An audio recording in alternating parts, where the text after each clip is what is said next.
When I was a child, I decided to watch every science fiction movie on Earth. There are about 6 to 10,000 science fiction movies in existence by my calculations, and I have seen so far 1,052. So here are 7 things I have discovered upon discovering these movies. Number one, science fiction is not about science. It has very little to do about science itself. The science in science fiction is almost always like fantasy. It's a fantastical version of our idea of science. And what science fiction is about is our relationship to that. Even the movies that are ostensibly more about science, like Primer or Interstellar or maybe Andromeda's Strain, which is really good, all great movies, they're not really about the science itself. They're about our relationship as human beings to that science. And ultimately, what I have found is science fiction is about not our relationship to science, but to a world in which science is now the dominant worldview. It's our relationship to humanity and transcendence in a world where God is dead, as Nietzsche said. And when Nietzsche said God is dead, he didn't mean it was a theological event. What he meant was that in culture, in the collective soul of humanity, God, the idea of God, no longer occupied the structuring role it once had. We no longer really believed in God the way we used to. And now what we have is science and the idea of reason. But when we watch these movies, we realize that our idea of reason itself is not reasonable. It is still emotional, it is still irrational. There's a vast topic of reflection in that direction, which is mainly what I do in these channels. I also have a French science fiction channel where I talk about these things. Ultimately, they're movies about what does it mean to live in a world where either God does not exist and all we have is the hard laws of nature and competition, that kind of social Darwinist idea, for instance, which we have in Alien. Either that or God is not directly knowable in the way that perhaps he was in the period where the church was a dominant institution. So you have movies like Solaris, or the movies of Tarkovsky in general, where, well, he gives the impression certainly of believing in God and of his movies being a spiritual quest, a spiritual experience, but the whole idea of Solaris is that the planet, which may be God or may also be our unconscious, which may also be the same thing, but the planet Solaris is talking to us, is trying to communicate, or maybe trying to communicate, but we can't figure out if that is actually the case, and if it is, we can't figure it out. Those are the sorts of questions that humanity has faced all the way through certainly the 20th century, which is the century of science fiction. All the questions about technology, Terminator, all these things. So our transformation, our loss of our own humanity. So all these things, that's what science fiction is actually about. So it's not about science, it's about the shock that humanity has gone through collectively after science has replaced God as the ultimate arbiter of truth. So that's number one. Number two, there are a ton of hidden treasures, more than enough to last you a lifetime. So especially if you're willing to watch, subtitled movies and black and white movies, plenty of them are English and in color, obviously. But if you want to stretch a little to train yourself to watch, black and white movies and subtitled movies, it's well worth the effort. You will be amply rewarded for a lifetime of depth and enjoyment and entertainment. So very famously, for instance, there's a very strong science fiction current in Eastern Europe. They did a lot less movies, certainly science fiction movies, than the West did. The United States did about 1,500 science fiction movies during the Cold War, and the Eastern countries all put together did about 250. But the quality of those movies is really underappreciated. And then in general, the science fiction production of many, many countries, like Japan, for instance, we have this idea that Japan movies are very cheap and they're kind of ridiculous. Well, obviously they have lesser budgets than American movies most of the time. But when you actually watch good copies of the movies, like the Godzilla movies, they're very smart usually. They're very well made. They have great actors in them, and if you listen to them with the subtitles, you can hear the actors. It's not ridiculous at all. Often what hurt those movies was the dubbing was terrible, and it was pan and scan copies of poor copies of the movies. Those are supposed to be like the Godzilla movies. They're supposed to be huge spectacles on the big screen. So if you watch it on this very small television from the 60s, in black and white, in pen and scan, and it's dubbed, you're kind of missing most of the experience. All the way through the spectrum of the type of movie that might interest you, you will find something, there are buried treasures all along the way for all possible tastes. So, there's a Scandinavian movie about a guy who can create life with his mind, which is The Man Who Thought Life. It's super cool. There's a Privilege by Peter Watkins. All the movies of Peter Watkins, they're very political, they're very polemical, they're genius pieces of art and polemical, engagé, right? It's very critical of the entire civilization. Absolutely brilliant Peter Watkins. You have movies like Ikari XB1 from Czechoslovakia, as I mentioned. Tons of Yesterday I Scalded Myself with Tea, and time travel comedies from Czechoslovakia. Very, very good, very cool Soviet movies. I watched Moon Rainbow yesterday. Orion's Loop, I enjoyed a lot. So, and we'll get back to that, because when we think of Eastern movies, we think about propaganda, but as we'll see a bit later on, it's a lot more complicated than we think. Number 3, third thing I discovered, even the worst ones usually have something really cool in them. I admit that you have to squint pretty hard sometimes, but if you make the effort to find the quality in the movie, you will find it. And again, I mentioned my French channel, Pourquoi c'est bon, it's called. One of the core tenets of that channel, and it's basically the same thing I'm doing here, is I can choose to see everything that's wrong with an Ed Wood movie, for instance, but there are actually real qualities in these movies. So I'm thinking, for instance, of a movie called War Gods. I think it's from Thailand. War Gods tell the story of a Martian invasion with 3 Martians. They have 3 a fleet of 3 Martians who are these giant, kind of bubble men, and they walk like Mr. Roboto, and they destroy, Hong Kong or something like that, and they are defeated by the spirit of Guan Yu, the legendary hero and fighter, famous from the Romance of the Three Kingdoms. And you have a blind sculptor, and he creates this statue of Guan Yu, and the statue is possessed by the spirit of Guan Yu, and it grows and it fights the Martians. Well, this is a movie that was a literal shoestring budget. It's not sure if they, in fact, could afford an actual shoestring in this movie. But the effect of watching it, and we're talking about a horrible pen and scan copy with terrible subs and so forth, but the experience of watching it is this return to the wonder of childhood. That's what it is.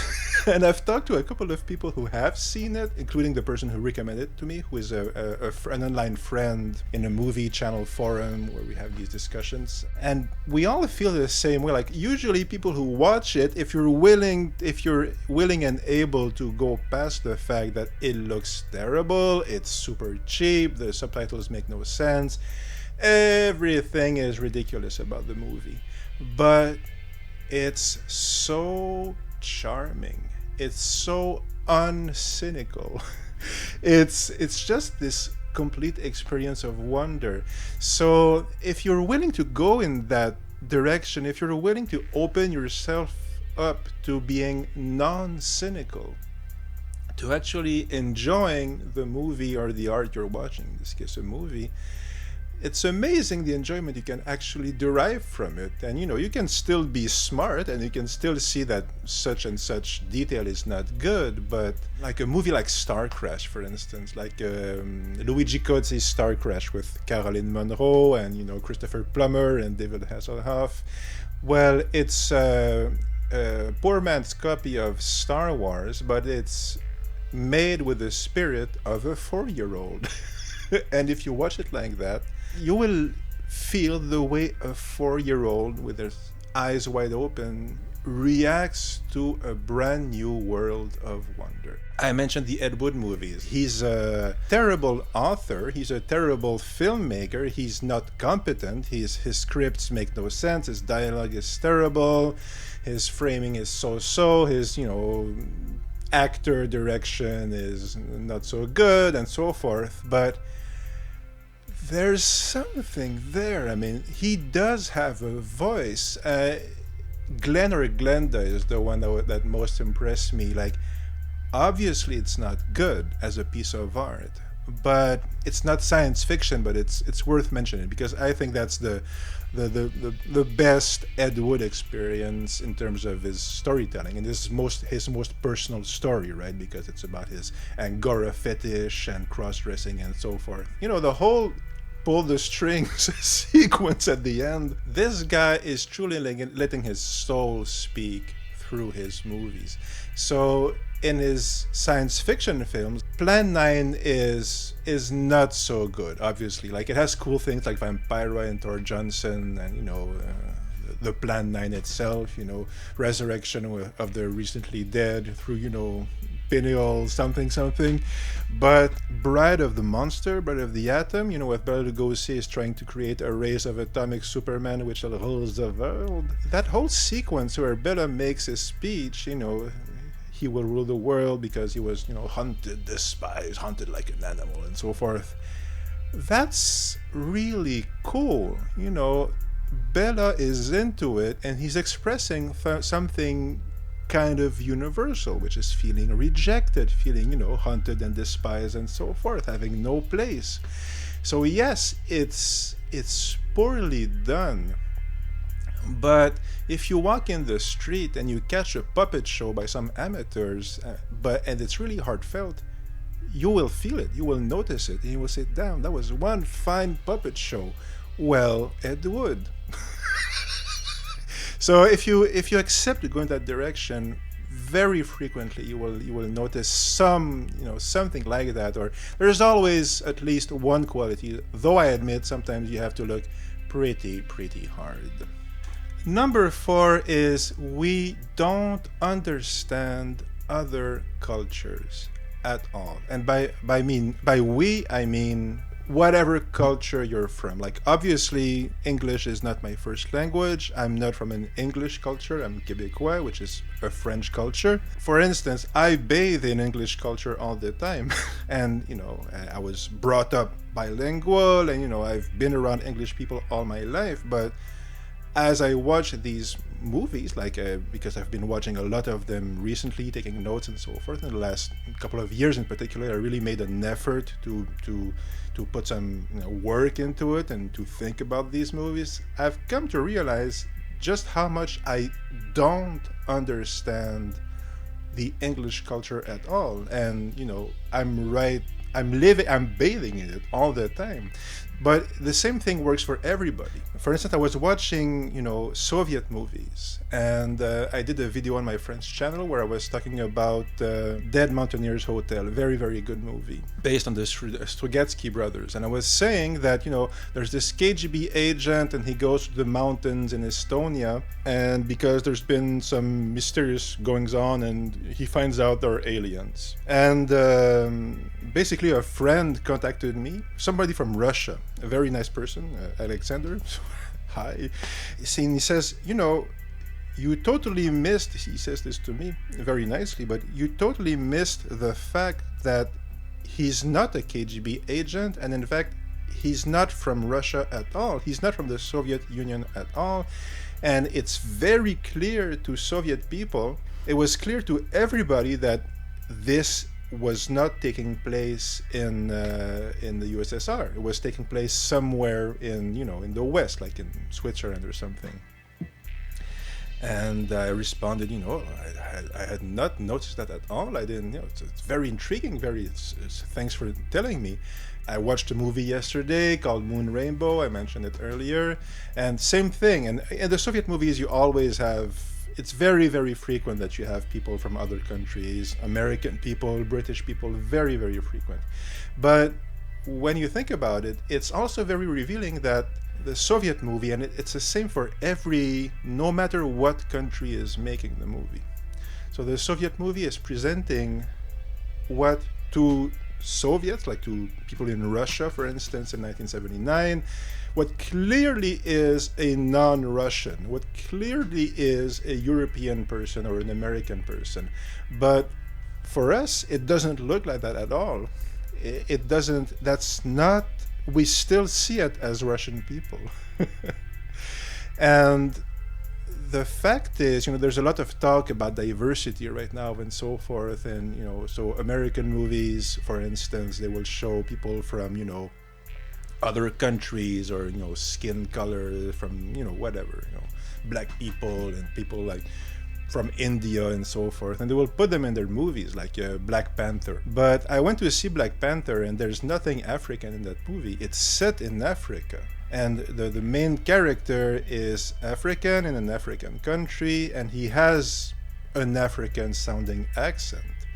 But everybody in that movie is an American character. Like the entire African army in Black Panther is an American character. It's an expression of something within American culture, and which is predominantly English based, even though they don't say it that way, and they seem to not want to recognize that, and that's their thing. I mean, they have their reasons, and I'm not them, so I'm not there to judge. But the fact is, when they're showing like French people and so forth, they're not showing French people. They're showing their idea of what a French person is, which is not the same thing.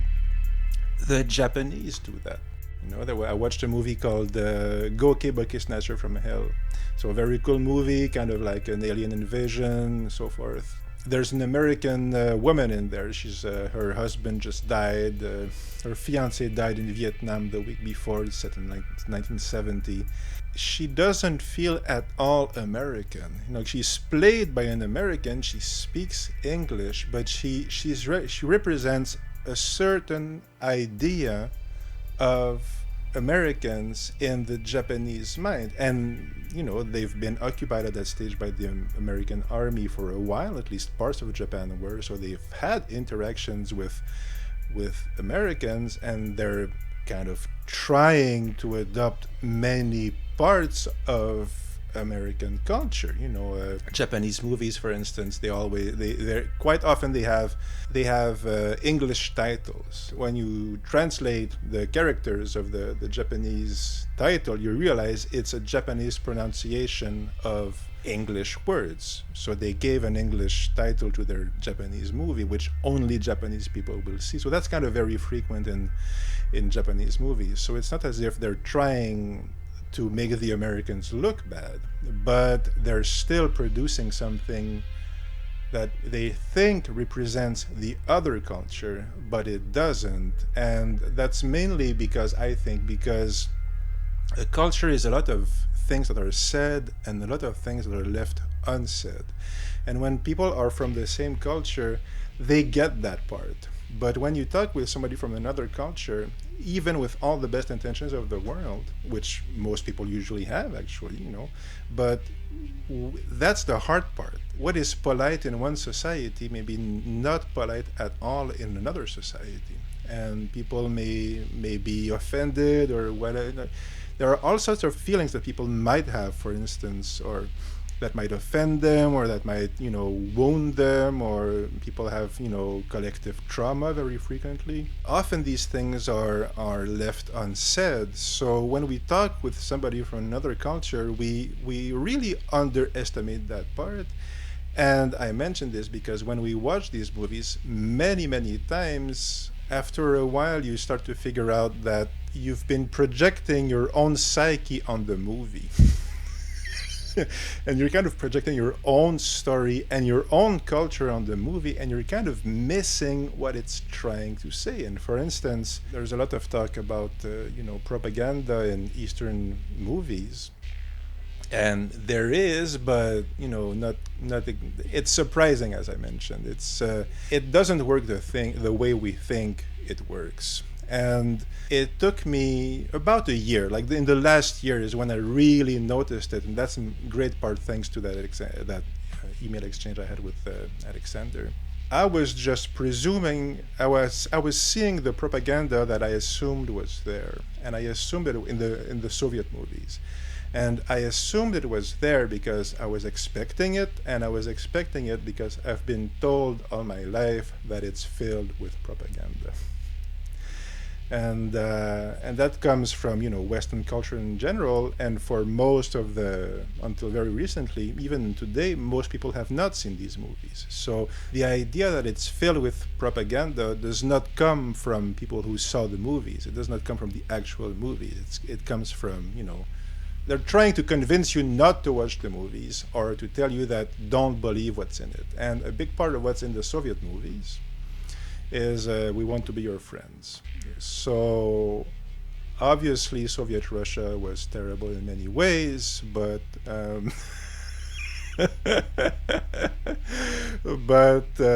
if you watch American movies and you watch how many times they're actually telling you that competition is great and variations on only the strong will survive, why is it that the appeals to friendship from the Soviet Union come to us as they appeal to us as total propaganda and cynical and horrible and monstrous, but the constant extolling of military force in Western movies, like in US movies, and this kind of deification of the army is seen as friendly and good. Like, invasions are good, blowing things up is good, and basically killing people is good.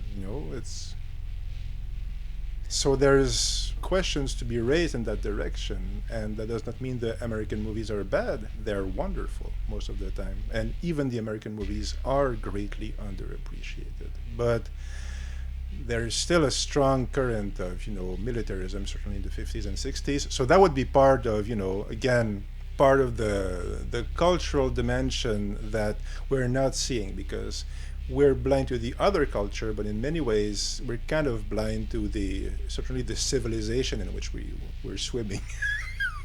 So, final thing I will say about the Japanese movies, and it's just one example. We see the Japanese movies like Godzilla, for instance, and we put them in the science fiction category. Traditionally, the Japanese don't make science fiction movies. That's not what they call it, and that's not how they think about it. They make special effect movies. I think tokusatsu is the word. What characterizes the movie is not the fact that it mentions science, but that it has special effects. So that puts it in the same category, for instance, as the yokai movies, which are absolutely wonderful, especially the first one.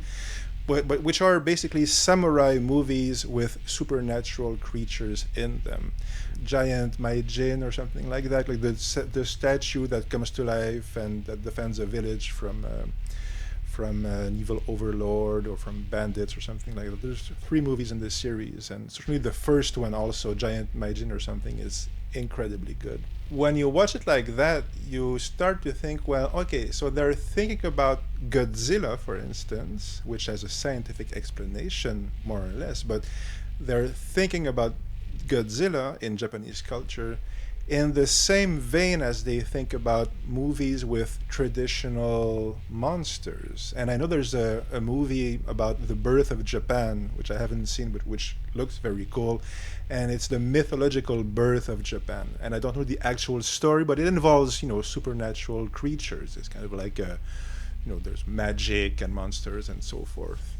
And so if you think about it, that puts what to us is a science fiction movie, the Godzilla movie, it puts it in a continuity of a totally different way of seeing even life itself, because they're not seeing science, they're potentially seeing, from my point of view, what I can understand, in the continuity of that mythological birth of their entire culture. And, the emperor used to be a god until the end of the war, right?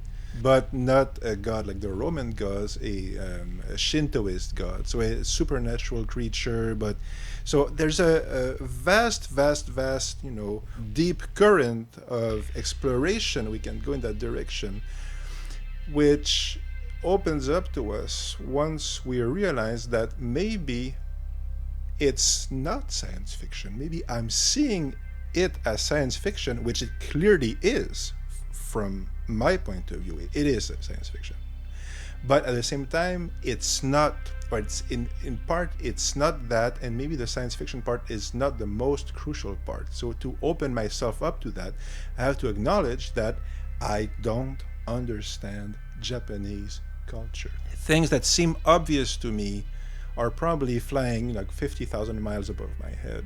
So that's and the more you watch these movies from other places, the more you will realize just how vast the chasm of understanding is, which is not a bad thing. It does not make us less common as human beings.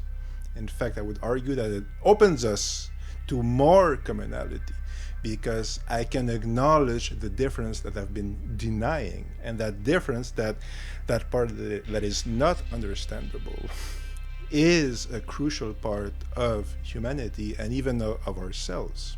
Let's move on to number 5 is critics get it wrong all the time. And it's kind of an adjunct to the culture thing, because it's very famous that movie critics, for instance, hated John Carpenter's The Thing, basically destroyed his career, more or less. Like, John Carpenter never truly recovered from the drubbing he got when making The Thing. And The Thing is, pretty much everybody agrees today, a complete and total masterpiece, but as the master himself says, a lot of good that does him. Right? Because when the movie came out, it was demolished. He was destroyed. He was called a pornographer and so forth. Before porn was, back when it was bad to be called a pornographer. And but more or less something comparable happened to Ridley Scott with Blade Runner, very famously, right? He wasn't called a pornographer, but everybody hated it. And I recall at the time, a lodger at my parents' place, and he went to see it, and he totally loved it, and was this city, Blade Runner, this huge city, dystopia and so forth. And he was raving about how cool the movie was, and he couldn't understand why critics hated it. And it's not that critics are always wrong, but critics frequently will hate movies that everybody, or many people, and quite likely you, will actually love. And I think the reason for that is that movie criticism is only partly about movies and even criticism. There's part of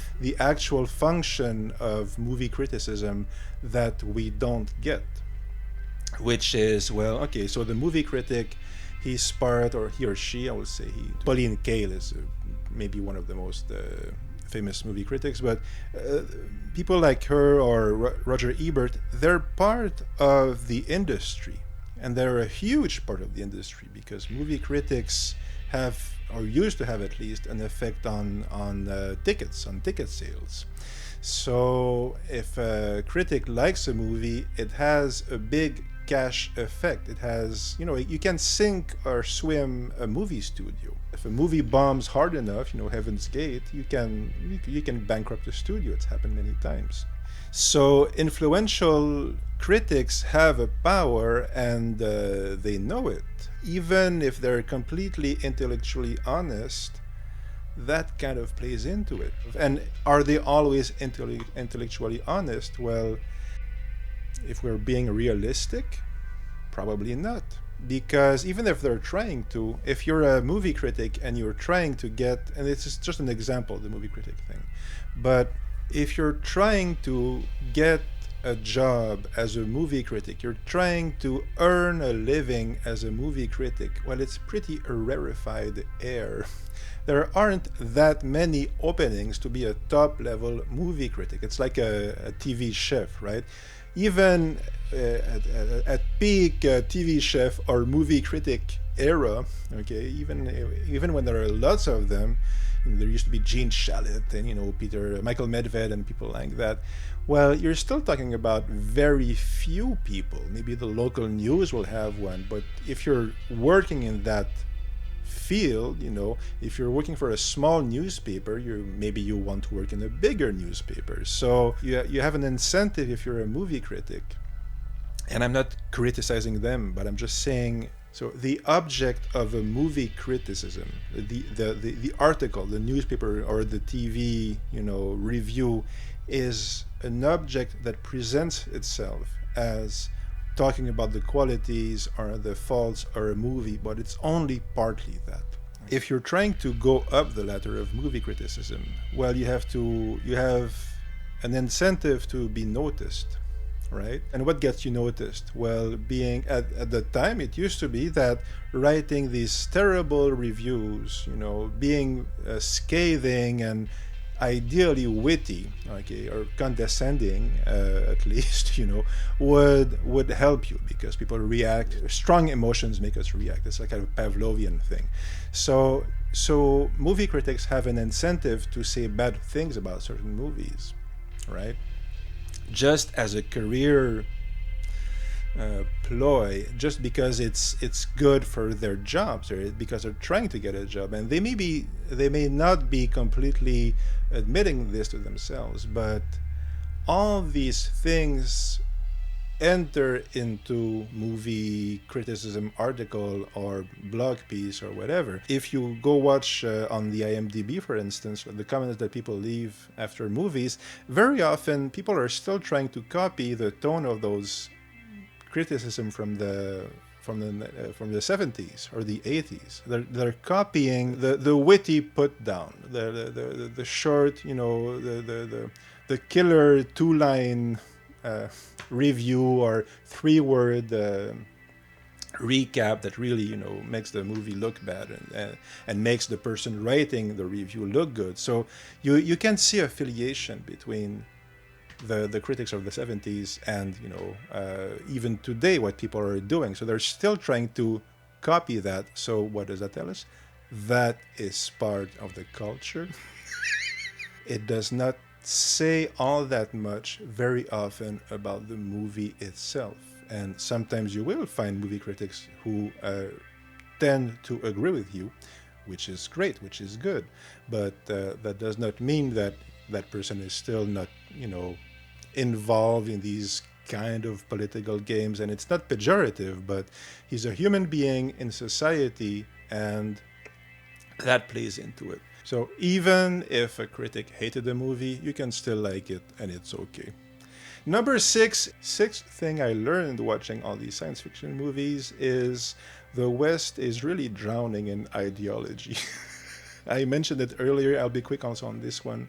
We have an idea that ideology and certainly propaganda is, the chief of state, like Stalin is in his office and, at the Politburo, and he wants to brainwash the population.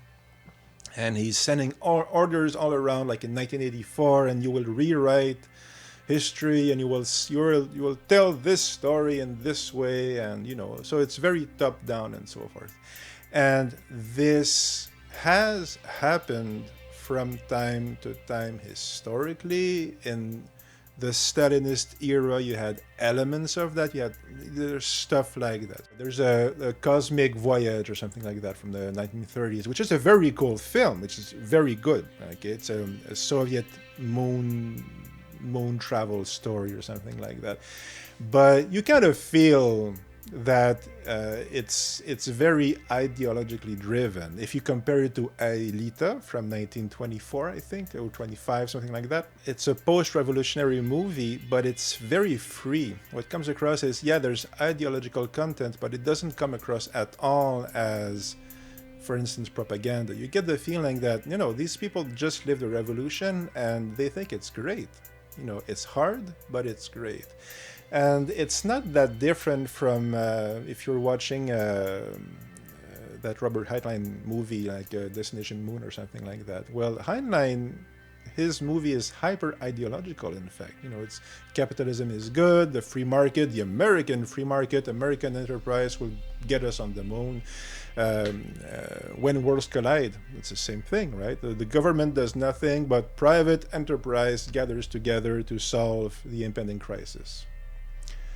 So I've seen that in science fiction movies. I have yet to see that in real life. But these things do not appear to us as, like in the American movies, as ideological content. The thing is, the line is a lot blurrier than we think, and very often ideological participation or propaganda, there's a lot more complicity than we think. It's a lot more, I know what the story the powerful are telling right now is. I know what the story is that is likely to help my career, for instance, or making me look good with people who have power, or just, you know, this collective of friends I have. You know, like, I know the story I need to tell to be popular.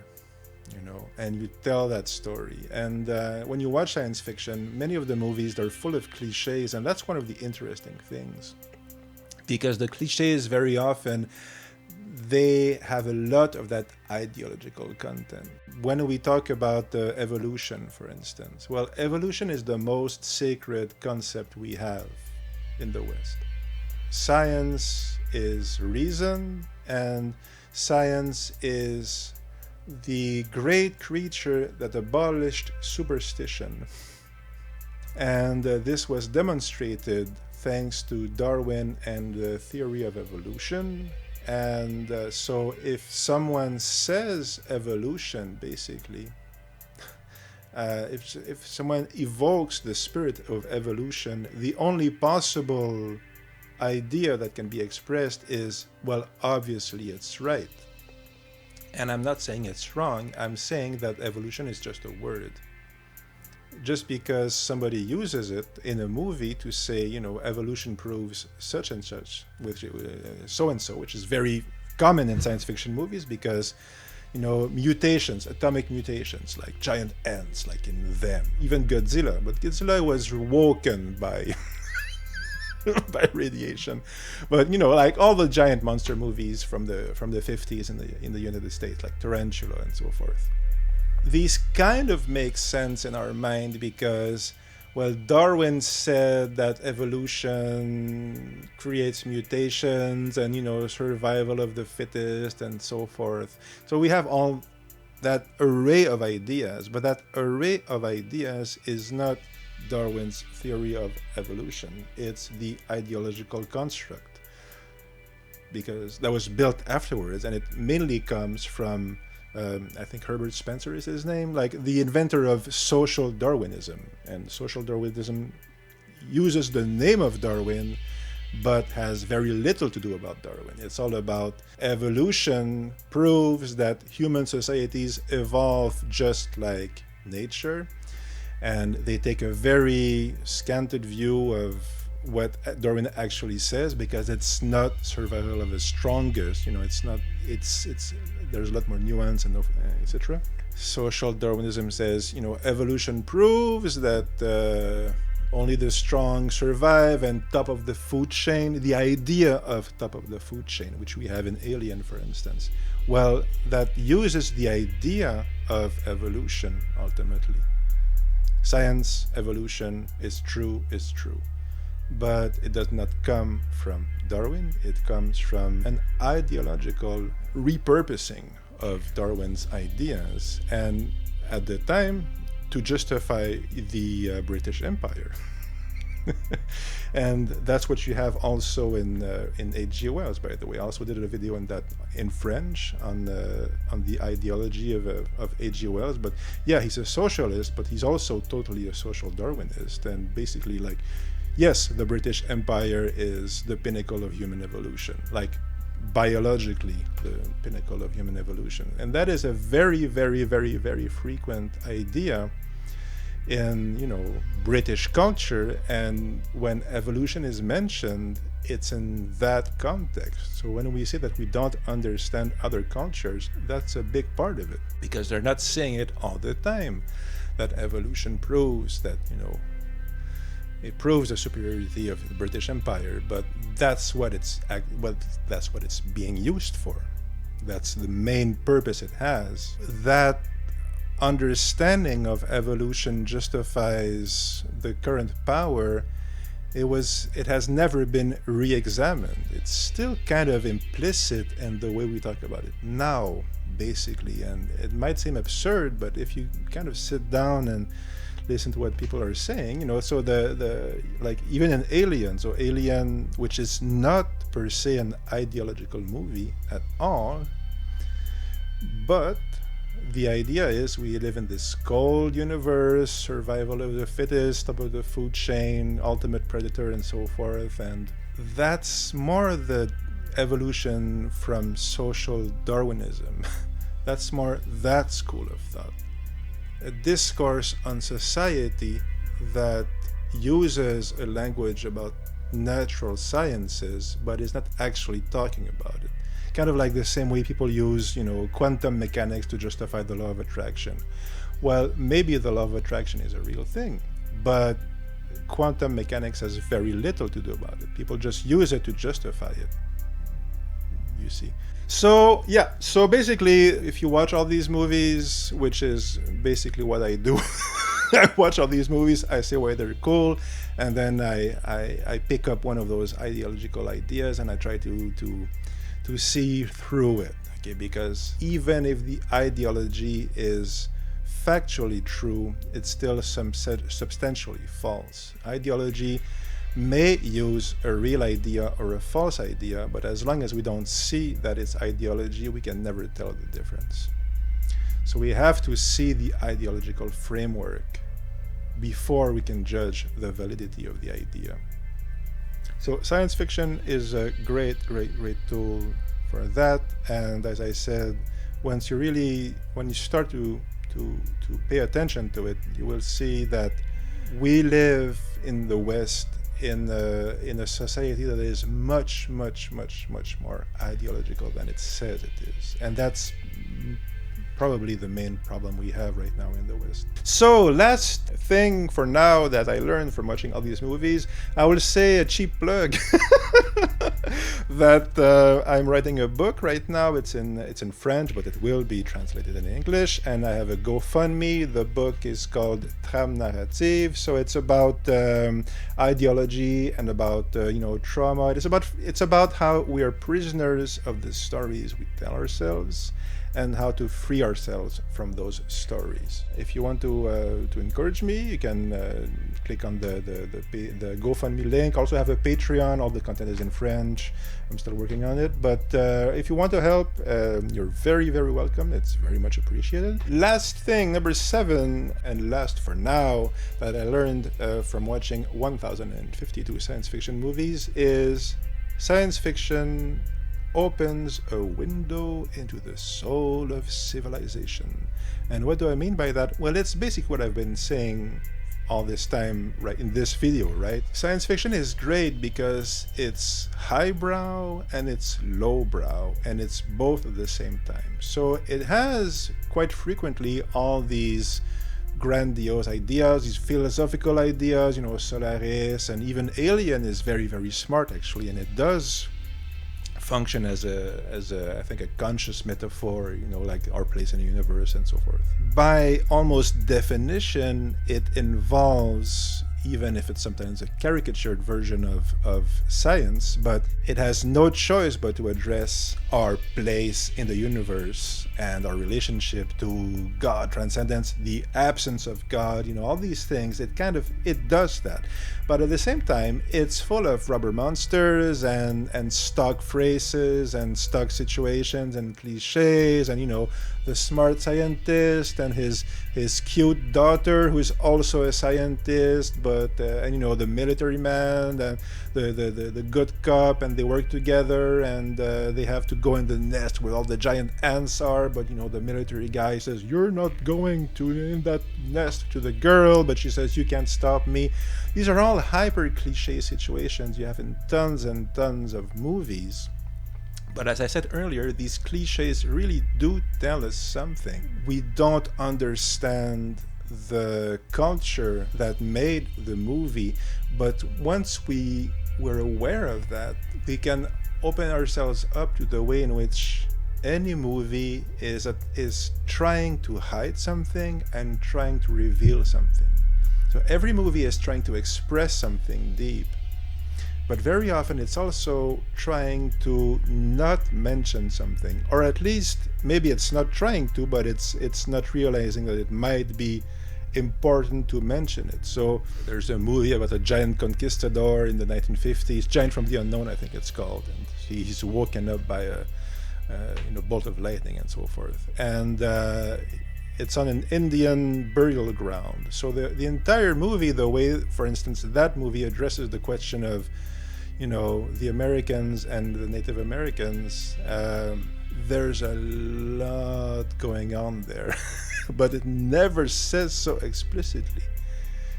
It addresses kind of questions like racism, but it has to find a way to address the issue, but dance around the issue and have its cake and eat it too, and all these things. And this is very, very frequent, and very often the movies will reveal something that it's not conscious it's revealing. And we have to be careful about that, because precisely we don't understand the culture. It's very possible for us to misunderstand what we're seeing, but that's kind of part of it's both the challenge and part of what makes it fun. Is I'm seeing something that I totally get and is foreign to me, is alien to me. I'm trying something that I'm experiencing something that I viscerally feel and part of my psyche completely understands. But at the same time, I have to be aware of the fact that I may be totally misunderstanding the point the movie is trying to make. And I think that's good, because if we want to be helpful in the world, if we want to be like the best version of ourselves, we have to be aware of the situations in which we're not living up to the standards we should have. It's very easy for smart people to be very stupid. And it's a frightening perspective to have, but we have to be realistic that smart people are dumb all the time. No matter the amount of perception or intelligence or whatever that we might have or think we have, and no matter the amount of goodwill that we have to remind ourselves that many times when we're stuck in our certainties and we're trying to prove something, we're trying to, we're fighting with others, we're trying to force them to adopt our point of view, we're trying to change society, and doesn't matter right, left. Our worldview might be very perceptive, it might be very good, it might be, but it's not perfect. It has, blind spots. And when we're not aware of those blind spots, that's when smart people do stupid things, very often. Either that, or they get very, emotionally cranked up, which is, not that far away from having a blind spot, really. But by watching all those movies, mostly from the 20th century, I could see, for instance, how the British Empire gave way to the American Empire. And you can see that from the way that social norms change. And it's not only like people wear hats and then they stop wearing hats, but it's pre-1950s. Social class is super important. And after the 1950s, it ceases to be. And that's because while they share many, many things in common, structurally and philosophically and culturally, the United States and Britain have a very different way of approaching social class. It's like Britain, social class are very important. You have the nobility and so forth. And the United States is a republic, democracy. And so the discourse is different. The collective story is different. So once one group becomes more powerful, like when the United States becomes the main power on earth, their way of interacting with the world becomes more or less the default situation, because that's what happens when you have one powerful group. Their norms and their mores trickle down all over, the empire, if you will. People talk about bias now in the language, even in French and other cultures, because that's the word Americans use. It's not a neutral word. It's not a culturally neutral word. It's a cultural object, and when you translate it to another culture, it has another effect. Okay, so which is one of the main things we're blind to. Okay, so when you watch the movies, the USA is now the dominant power. Social class ceases to be a thing, and now everybody is more equal in the movies, even the British movies. But also you will see that up until the 50s, 60s, there is still the idea of a British Empire. In the James Bond novels, you have that as well. What I could see watching the movies, or the Quatermass movies, for instance, very famously, the Quatermass movies are about the British scientist in charge of the British space program. What happens is at the end of the 60s, the Americans land on the moon. And you can also see the before and after of the moon landing in world cinema, and you can compare, and you can basically figure out that that's really the moment when the USA became the biggest country on earth. Okay, so it had the military, presence, it had the money, it had all these things. It was the most powerful country even in the 50s. But symbolically, even after beating the Germans, there's this feeling that it's still not quite the dominant power that it certainly was in the 1980s. And this is very interesting and intriguing, because at the same time, those are also the Nixon years. And you can see all that in the movies. You can see that the peak moment of the American power and how it's reflected in the cinema of other movies and how they themselves speak about it. Well, the peak moment of American power is also the moment where dystopia becomes very big in US cinema, and you have this feeling, the effect of all the assassinations like JFK and Martin Luther King and etc. You can see how the public mood of everybody shifts in the United States and around the world. There's a delay effect. There's a space between what the public discourse is about power, about democracy, and etc., and how it's actually reflected in the culture, and how it's actually believed or not, or interacted with in mass culture in the States and around the world. So once you figure out that much of the actual story of the movies, like the cultural